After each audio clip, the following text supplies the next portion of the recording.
I will eviscerate you in fiction. Every last pimple. Every last character flaw. I was naked for a day. You'll be naked for eternity. My favorite line from A Knight's Tale played on TV as I sat next to Relic on his couch. Okay, I'm starting to see what you mean. This is a really good movie. He said as he pulled another apple pie out of the bag on the table. Right? I responded just before my phone began to ring.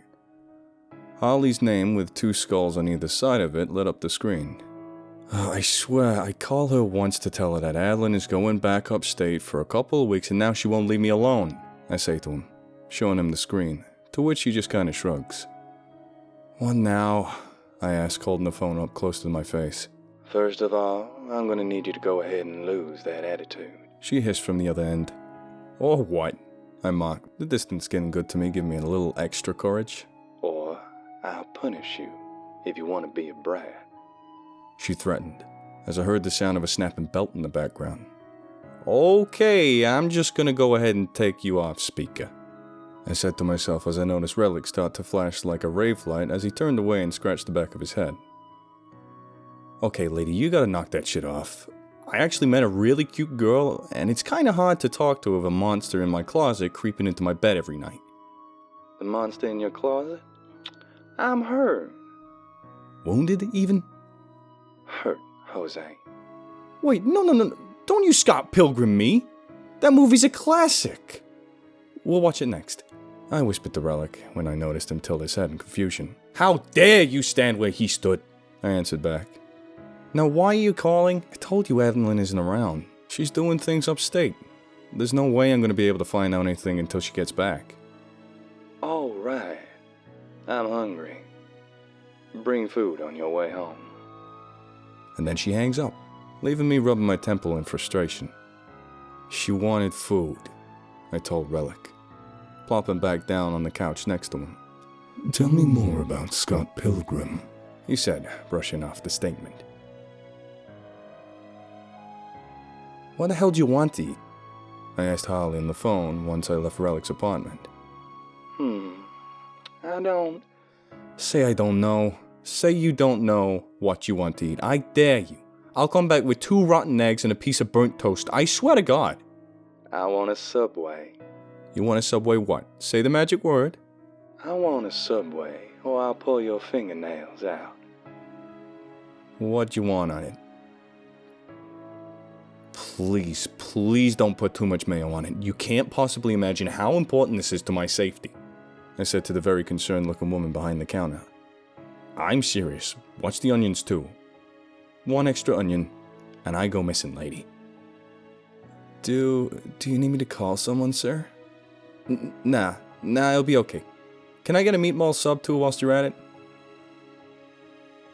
Here's your food, I said, tossing her sandwich down on the nightstand next to the bed. Where were you for so long? She asked. The Bat Cave. Hey, what are you exactly? I finally questioned as I peeled myself off my own sub. Like, you can't be standard issue to be that strong. I'm a vassal, she answered. Yeah, I already know you're an asshole, but that doesn't explain why you're so strong. A vassal, you dumb son of... A vassal. It means I've devoted myself to a deity, and in return they give me a little booster shot of their abilities. And who's the deity in question? Athena. Alright, to everyone whose buttholes just slammed shut because of that, I didn't know at the time. I do now. I didn't know, now I do. Leave me alone. I don't know who that is. That mean they're your boss? No, I work for Mr. Never mind. That's not something you need to worry about. Now let me eat so I can go back to sleep. Oh, thank God. I think my pelvis needs some time to fuse back together or something, I said, sitting down on the bed now that I knew it was safe. Hey, do these onions look weird to you? Like somebody counted them out and placed them just so? She asked, showing her sandwich to me. What? No, huh? What are you talking about? So, over the past couple of weeks, things started to pick up.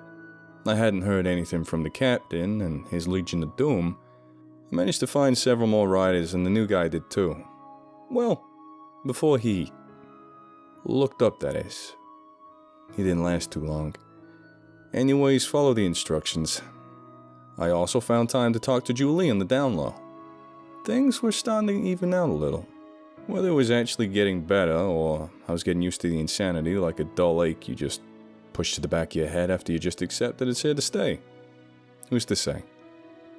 As I'm riding into town to get something to eat, Rissa pops up beside me again. So, hey, are you gonna, help me solve the mystery of my death? Really? You're just planning on leaving me bound to that thing forever? I mean, Oh, that's really nice, Jose. Real classy. Look, Rissa, I hate to tell you, but it was probably a random act of violence. People hate cyclists. They just do. It could have been anybody. You ever read the comments on the YouTube video about bicycles? One comment after another of people talking about the horrible shit they want to do to riders. Run them over. It should be illegal to purge cyclists. I love seeing cyclists getting splattered across the road. The only good cyclist is a dead cyclist. I'm sorry, but I don't think we're ever going to find out who did it. As I watched her slowly fade next to me, I think that's the first time it ever really hit home that somebody died on this bike. She died on this bike. I rode into an empty park and got my food and sat down in one of the swings. Rissa, if you're listening, I'm sorry. I just got a lot of crazy shit going on right now, and even before the bugs and the Cerber and the captain and the devil woman, my brother had been missing for 2 weeks with no trace. He had a gambling problem, and I'm worried that something happened to him, and I've just been carrying that around under everything else this whole time. I spoke to the air. Rissa, I know you're there. You're the noisiest fucking ghost I've ever met. I know you heard me. I'm sorry about your brother. Jesus, why behind me? Because it's hilarious. You and Relic would get along really well. Excuse me, I hate to interrupt. A voice spoke from beside the swing. My name's Mr. Smee. I've been sent at the captain's order. He would like to request your presence, sir. He also wants you to have this. He added, extending his hand and dropping an old oblong coin in mine. It's important for you to keep up with this.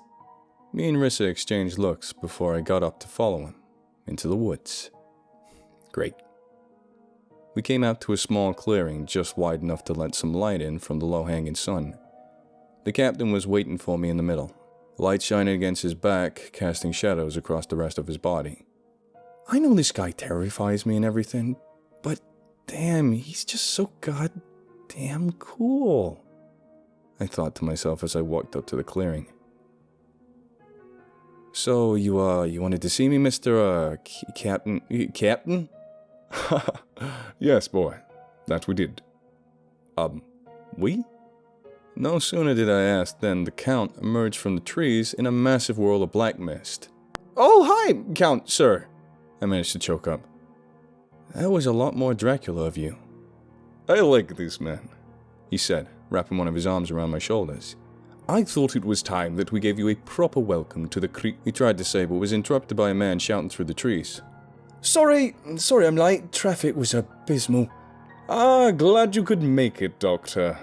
The captain welcomed them. Oh, so this is him, Dr. Jekyll, he said, vigorously shaking my hand. Of course you are, I mumbled. Collect the old set. Can we get this thing going? He asked the captain.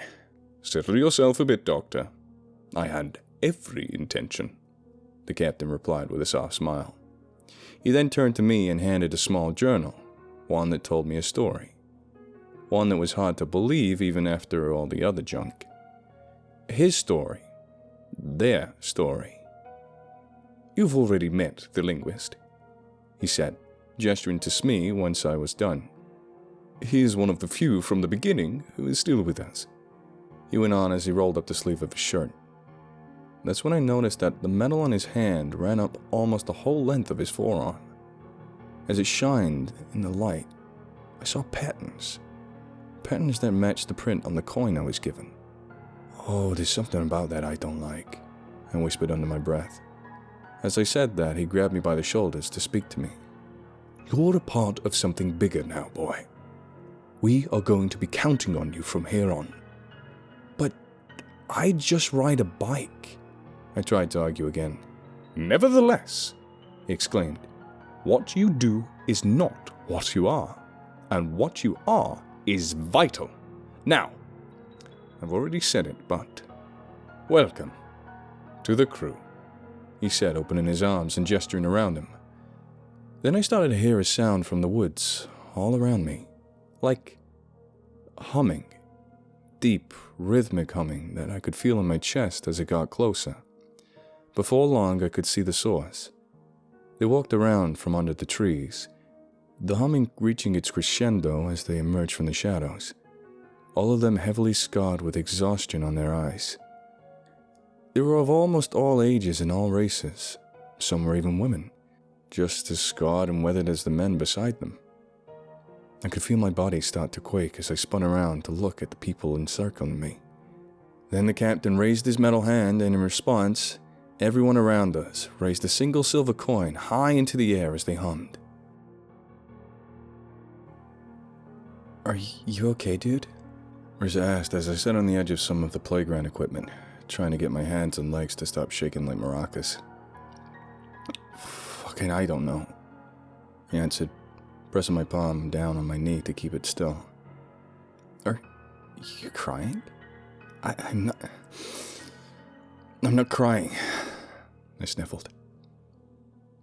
"That was pretty intense, okay? Just leave me alone for a minute," I told her, wiping the building moisture out of my eyes. "Gotta calm down so I can get to work." "Okay, I'm sorry. If I had nerves, I'd probably be pretty shook up too, I guess," she apologized. After an hour or so convincing myself I didn't need to take the night off, I got on my bike and turned my beacon on. For the most part, it was a pretty average night full of what had become usual customers over time. It wasn't until I deactivated and started home that things picked back up again. So I'm waiting at this intersection where the light takes forever to change, and I happen to glance over into an alley and see something moving next to the wall. I got off the street and eased over to check it out, in case it was someone who needed help. Or, two people going at it. But when I got a closer look at it, I almost shit a whole brick. It was this massive, and I mean massive creature with scales all over it, hunched over a body. The head crushed into a pulp that oozed between its giant fingers as it gnawed away at the corpse's left arm, the bones crunching like Cheetos as it broke piece after piece off to tilt its head back and let it slide down its throat. Then it stopped, lifting its head up away from the carnage. It sniffed the air a few times, then slowly turned its head directly at me before closing its eyes and taking a deep, bellowing breath in through its nose. "No, don't do it. Please don't do it," I pleaded. But about the time the words left my mouth, it was after me. "Risa! Risa! Risa! Risa! Risa! Risa!" I screamed as I hauled ass around the corner of the alley, pedaling for dear life. "Yeah?" she asked casually as she materialized beside me. "Run interference!" I barked at her. "What? Oh shit! I'm on it!" she replied, whipping around and blasting towards the creature at lightning speed, which managed to knock it on its ass long enough for me to create some solid distance. "Damn it!" I yelled as a car speeding through the intersection almost nailed me, swerving to just barely miss another car. Then I heard the siren, right before I saw the lights. No, come on, man, not now." "Off the bike, sir," the cop said, stepping out of the car. "Officer, you really don't understand. There's a body and a thing, and it's eating hands and sniffing people, and we gotta get the hell out of here. I gotta get the hell out of here," I shouted at him. "Off the bike, now!" he shouted, grabbing the handlebars and yanking on them, which caused me to trip, one foot still in the strap, and fall to the ground. I felt the metallic cuffs click around both my wrists. "Please get them off me right now." Bam! Out of nowhere, his whole top half was gone, and the creature charged through. I felt the warm droplets of blood speckle my face. "I couldn't hold it!" Risa screamed as she approached. "Move your ass, stupid!" That broke me out of my stupor with just enough time to get situated on the bike without being able to use my hands to take off. I pedaled and pedaled with no idea where I was heading, my hands still behind my back. I started hearing it closing in behind me, and I just knew that was about to be it. I wasn't able to outrun it. Not like this. And then, not too far off, I heard it. A thud. Thud. Thud. Thud. Oh, wait.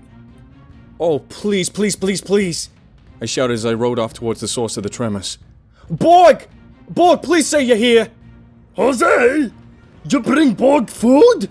The excited ogre asked as he peeked from around the brick wall. I slid across the ground, stopping right in front of his feet. I could feel the gravel in the construction site tearing into my skin. No, Borg, I didn't, but I need you to get these things off me right now.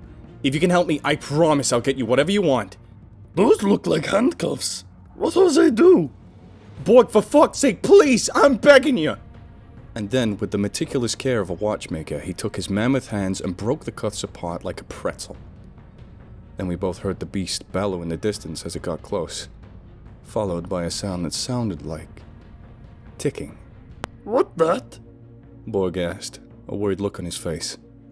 I'm not sure, big guy, but it's why I need your help really bad right now, I told him. Borg scared. Borg not like that sound. Borg, you're twice its size and you have a hammer. Smash it. Smash it like a bug. No, Borg scared. Well, I guess that's the end for us then, said as the monster emerged from the darkness. Tick, tick, tick. It crept towards us, looking at the cowering ogre with caution. Luckily, it didn't seem to know he was terrified at the moment, or it probably would have just lunged at us. When it was still getting closer and closer every second, and Borg wasn't any closer to fighting the thing off. Tick, tick, tick. The thing, now only a feet away, crouched down low, ready to pounce. This is it for me, I thought as I shut my eyes. Tick, tick, tick, tick, tick, tick, tick, tick. But just as it sprang forward, I heard a whip-like crack, followed by a gurgling noise. Ray, holy shit, you creepy bastard, I am glad to see you! Ray had what looked like a long black tendril wrapped around the beast's neck, which was violently struggling against. No biggie. So, what you got going on here? He asked. I have no effing idea, man, not the first or the foggiest. Well then, he said as he proceeded to slam the creature against the ground over and over, causing the gravel to fly everywhere and the thing to groan in pain. Ow! Ouch! Ray winced as it bit down hard on his tendril, which made him let go.